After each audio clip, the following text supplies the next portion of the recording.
So after a couple of flights I've decided to put a onboard glow onto the Mew Gull, primarily because just to save the hassle really when starting it.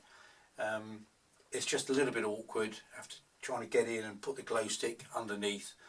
I could start it inverted, but I'd rather not do that and then have to write the model once the engine's running. So I've decided to look around and see what options there are for an onboard glow, and I'll show you what I've found now. There's a few options, and I'm sure there are more, but I'll show you what I've looked at and what I've decided to finally fit. So a really simple solution would be just to use a micro switch and fit that to the throttle servo so that it operates the glow. Ideally you'd want another switch so you can switch that in and out, so that when the model's at rest and the throttle's shut, you don't still have the glow powered up. So that's one option which I decided not to go for. Then I had to Google about, and I came across this device. Now this is essentially a switch operated by the receiver. So that plugs into the receiver, and then you've got power in and power out. So it is just simply a switch. So you can then operate the glow from one of the channels on the transmitter. It's rated at 5 amps apparently. When I tested it at about 2 amps, and it got pretty hot, and you can see where it's got black here where it did actually get so hot.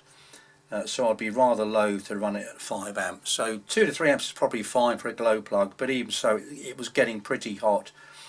And again, you might want some other auxiliary switch to switch that in and out when you don't want it to operate. Then I found this device here, and there's a few things like this that I found, come across different things. Power in on that pair of wires there, that goes to the glow plug, and then you've got a switch here which you press manually to initiate the glow plug coming on, and it stays on for about 20 seconds and then goes out. So each time you want the glow to come on, you've got to press that switch, and then you get 20 seconds. And although I don't usually have too much trouble starting my engines, I just thought that was quite a brief period, and I didn't really like the fluff having to keep pressing it every time I want the glow to come on.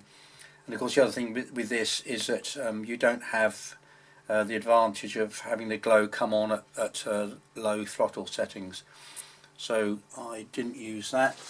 I then came across this device which plugs into the receiver via a wire lead on the throttle channel. It's then got connections for the glow plug and battery in. You've got an LED to show when the glow is enabled. You will need a battery and a holder to provide power, and then you set this up by holding the throttle stick at the lowest position you want the glow plug to operate. Press that very small switch there, open the throttle to the highest position that you want it to operate the glow, and then let go of that switch, and that then programs it to operate the glow between the lower and the upper setting. So typically the lowest point being tick over, and then they recommend around about 1/8 throttle, but you can set it to wherever you want. So that's what I've finally decided to go for. So I've now installed the glow switch, connection to the servo there, that goes onto channel 3 via a wire lead with the throttle servo.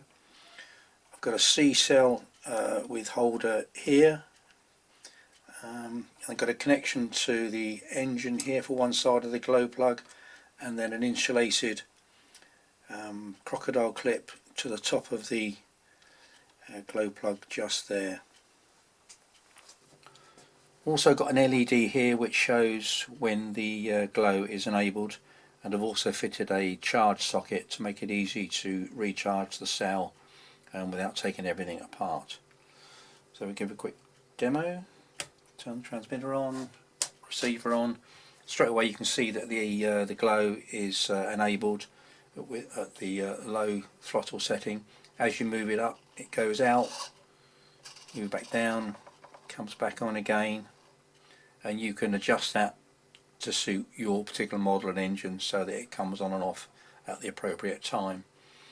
If you turn the receiver off, it also turns the glow off, which is useful. So all it remains to do now is to actually try it.